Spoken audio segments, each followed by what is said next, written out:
Welcome back to the deep dive. So today we are doing something a little different. Yeah. Usually we take one topic and just drill way, way down. But today we're zooming out. We are looking at the entire landscape of American cinema, We are. We're tackling the American Film Institute's 10 Top 10. which is just a huge undertaking. It's a massive project. I mean, instead of that impossible task of ranking, say, Citizen Kane against Toy Story in one giant list, the AFI very wisely broke it down. Right. They picked 10 distinct genres, Western, sports, mystery, and so on, and then picked the 10 definitive films for each.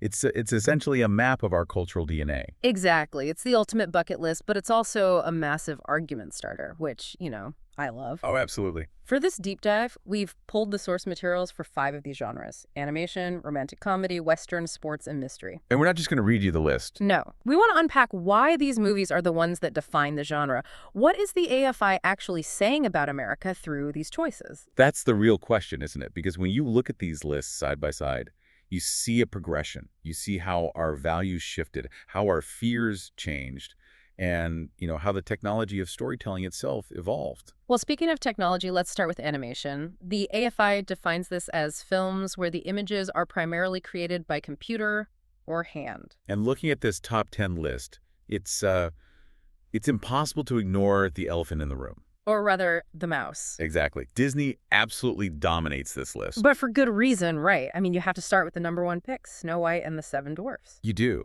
And we have to remember the context of 1937. This was called Disney's folly. The industry thought he was completely insane. Right. The thinking was, people will watch a cartoon for 6 minutes to get a laugh, but no one is going to sit there for 80 minutes and emotionally invest in a drawing. Precisely. And that's why that scene where the dwarfs are mourning Snow White is, I would argue, one of the most important moments in film history. Really? Why that one? Well, not because of the plot, we all know the fairy tale, but because audiences in 1937 were openly weeping in the theater for a cartoon character. Wow. That was the proof of concept for the entire medium. It proved animation could handle tragedy, not just, slapstick. And that idea of tragedy is a recurring theme here. I think we tend to sanitize these movies in our memories, as kid stuff. We do. But the AFI notes point out how dark these early Disney films actually were. Pinocchio is at number 2, and honestly, that movie is a horror film. It really, really is, that whole Pleasure Island sequence. It's nightmare fuel. You have these boys drinking and smoking, and then they literally transform into donkeys screaming for their mothers as they get shipped off to the salt mines. It's terrifying. But that darkness is crucial. Fairy tales were originally warning systems for children, and Pinocchio just leans right into that. And Bambi, which is number 3, does the same thing. It does. The death of the mother isn't just a sad plot point. It's a trauma. It introduces children to the concept of mortality. It grounds the fantasy in very real, very heavy emotions. Then the list kind of jumps forward to the 90s to the famous Disney Renaissance. You've got The Lion King and Beauty and the Beast. So The Lion King takes that mortality theme and just scales it up to Shakespearean levels. There's basically Hamlet with lions. Right.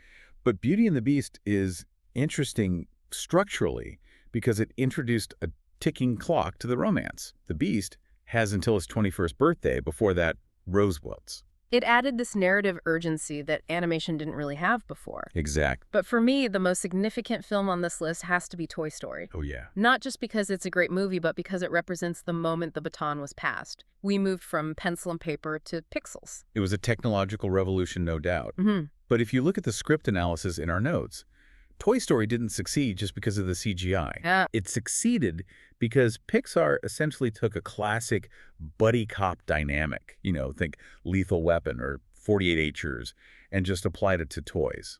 That's such a great point. You have the neurotic, controlling character in Woody, and then you have Buzz Lightyear, who is completely delusional. He doesn't know he's a toy. And that friction is pure character comedy. It wasn't about, look at these cool 3D graphics. It was about, look at this relationship. And then, perfectly rounding out the list, you have Shrek. Right. So if Snow White established all the rules. Shrek is the movie that just burned the rule book. Total satire. The prince is a villain, the princess is an ogre, and the noble steed is a loudmouth donkey. It feels like the genre finally became secure enough to make fun of itself. Which is the sign of a mature genre. And speaking of maturity, or maybe the lack thereof, Let's pivot to romantic comedy. This is a fun list. The AFI definition is so broad, romance leading to comic situations. But when you look at the timeline, you really see the evolution of how Americans date. Absolutely. You start with the classics, like Yeah. City Lights and It Happened One Night. In the 30s, the obstacles to love were external. Right. In City Lights, it's poverty and blindness. And It Happened One Night, it's class difference and, well, a literal manhunt. It Happened One Night also gave us one of the best workarounds for censorship ever. The Walls of Jericho. The blanket on the rope. Exactly. They couldn't show the unmarried couple in bed together, so they hung a blanket between the beds. And it actually made the scene sexier and funnier. It created this physical barrier that they had to talk over and around. Yeah. But then look what happens when we hit the 1970s. The external obstacles, they sort of disappear. And the obstacles become internal. Yes, we enter the era of the neurotic rom-com. And you can't talk about that without talking about Annie Hall. It is the pivot point. Woody Allen's character, Alvy Singer, he isn't fighting a father or a class system. He's fighting his own anxiety, his own inability to be happy. The storytelling is so fragmented, too. The source notes highlight how he breaks the fourth wall. He uses split screens for the therapy sessions. It's just chaos. Oh, that lobster scene. It's so good. It's funny, but it's also showing you two people who are trying to force a moment that's already gone. And critically, Annie Hall admits that love doesn't always win. They break up. That was a huge shift from the happily ever after of the 30s. Then we get When Harry Met Sally in 1989, which basically just formalized the whole can men and women be friends debate for a generation. Harry's thesis is so cynical. The sex part always gets in the way. But the movie spends 90 minutes exploring that gray area between friendship and romance. It gave us the friends to lovers trope that totally dominated the 90s. It did. And the deli scene. We have to mention the deli scene. I have what she's having. Oh, Iconic. so iconic. But I want to draw attention to the real outlier on this list. Harold and Maude. It Yeah. is such a strange, beautiful film. It's my favorite kind of weird. You have a 20-year-old boy who is obsessed with death. He's faking suicides for attention, and he falls for a 79-year-old woman who loves stealing cars. It completely subverts the Hollywood romance. It's not about two beautiful young people. It's about two souls connecting. Yeah. And in a way, it's the most life-affirming movie on the list because Maude teaches him that obsession with death is just a fear of living. It really challenges social norms in a huge way. And speaking of challenging norms and myths, let's talk about the Western. Okay. This is the genre I was most interested to dig into because, let's be honest, nobody really makes Westerns anymore. Not in the traditional sense, no. But for half a century, the Western was American cinema.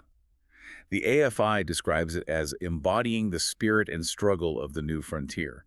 But the top films on this list are not simple cowboys versus Indians stories. No, they're not. They're deeply critical of that American myth. I mean, take the #1 spot, The Searchers from 1956. John Wayne plays Ethan Edwards. And if you grew up thinking of John Wayne as the ultimate hero, this movie is a shock to the system. It is. The man he plays is a racist, violent man. Yeah. He's searching for his niece, Debbie, who was kidnapped by Comanches. But the film makes it very clear. He doesn't want to save her. He wants to kill her because she's been tainted by living with the tribe. There's that scene where he shoots the eyes out of a dead Comanche just to spite his spirit. It's brutal. It is. And the ending, that famous shot from inside the dark house looking out. He brings Debbie home, but he doesn't go inside. The door closes on him. He can't. He can't. That is the essential tragedy of the Western hero. He is necessary to tame the frontier, but he is too violent to live in the civilization he helps build. He's eternally outside. We see that same theme of abandonment in High Noon, too. Gary Cooper plays the marshal. He's supposed to be the beloved protector of the town. When the bad guys are coming back, The town turns its back on him. The judge, the deputy, the churchgoers, they all find excuses. It's a devastating critique of society. and the ending reflects that. He wins the gunfight, but he doesn't ride off into the sunset. He takes his tin star. And throws it in the dirt. It's such a punk rock move for 1952. He's basically saying, you people aren't worth dying for. It deconstructed the whole idea of community. And as we move later into the list, the films become about the death of the West itself. The Wild Bunch is set in 1913. There are cars. The cowboy is obsolete. And Unforgiven just puts the final nail in the coffin.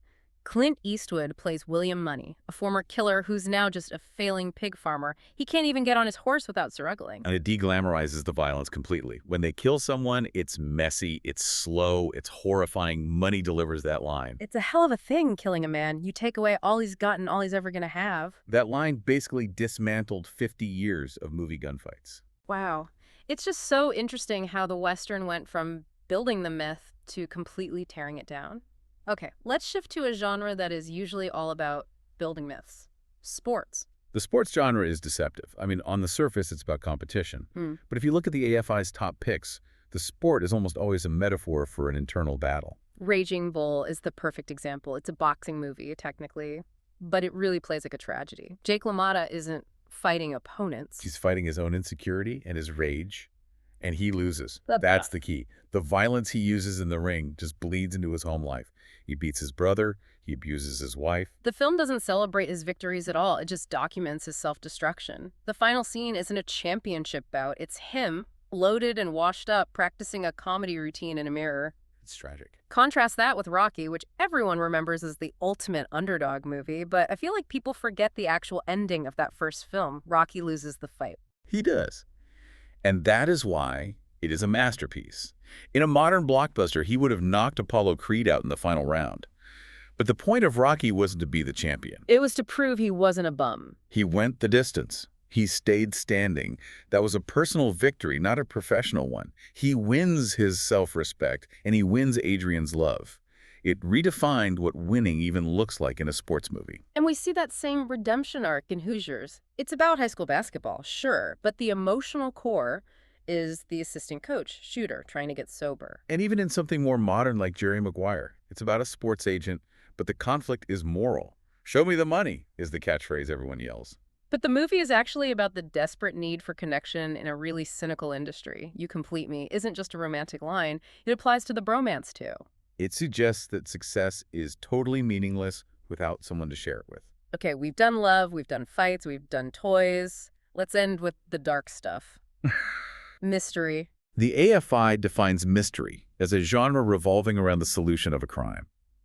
But I would argue the best ones, the ones on this list, are actually about obsession. And nobody did Obsession like Hitchcock. He holds the #1 spot with Vertigo. Vertigo is a fascinating choice for #1 because it is just so messy psychologically. You have a retired detective, Scotty, who has acrophobia. He's hired to follow a woman, but he falls in love with her.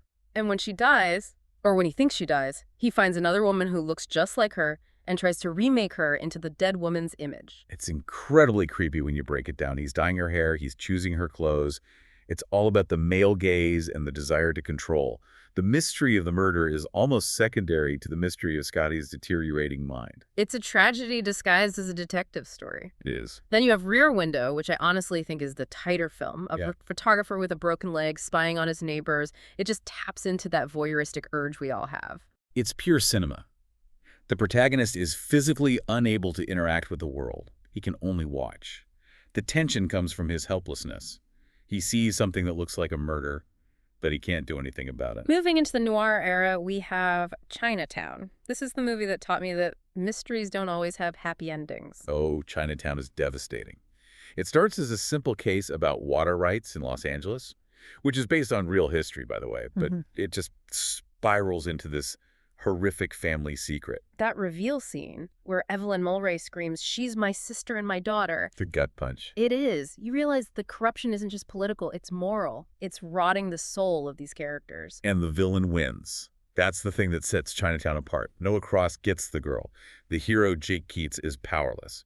That final line, "Forget it, Jake, it's Chinatown," is basically the movie telling us that some corruption is too deep to be fixed. It's the anti-Sherlock Holmes. Logic doesn't save the day. Not at all. And finally, you have the classic The Maltese Falcon. This gave us the concept of the MacGuffin. The blackbird. Everyone kills for it, lies for it, seduces for it, and in the end... It's a fake. It's a lead weight. Which is such a perfect metaphor for the whole genre. The object of desire is an illusion. The characters just destroy themselves chasing a shadow. Exactly. The mystery genre ultimately tells us that the truth is elusive, and the pursuit of it often comes at a terrible, terrible price. So we've looked at 5 lists, 5 very different slices of American culture. We've got the optimism of animation, the neurosis of rom-coms, the deconstruction of the Western, the internal battles of sports, and the dark obsessions of mystery. It's a lot to process. But what strikes me is how these lists really function as a mirror. If you look at the Westerns, you see America grappling with its violent past. If you look at rom-coms, you see us struggling with modern intimacy. It makes me wonder about the future. You mentioned earlier that genres die or mutate. The Western was the biggest thing in the world, and now it's basically gone. If the AFI remakes this list in 20 years, what does it look like? That is the provocative thought for the day, isn't it? Does the superhero movie take the place of the Western? Oh, that's interesting. Think about it. Masked heroes, vigilantism, saving the city. We are currently in the myth-building phase of superhero movies, but we are already seeing the deconstruction phase with things like The Boys or Logan. That's a great parallel. So we're just waiting for our unforgiven moment for the Marvel Universe. Exactly. Genres are cyclical. We build the statues, and then eventually we tear them down. But the core stories, the search for connection, for meaning, for truth, those remain constant. Well, on that note, we're going to wrap up this deep dive. Hopefully this gave you a few titles to add to your watch list, or at least a new way to look at the ones you've already seen. It was a pleasure unpacking these classics. Thanks for listening, and we'll catch you on the next deep dive.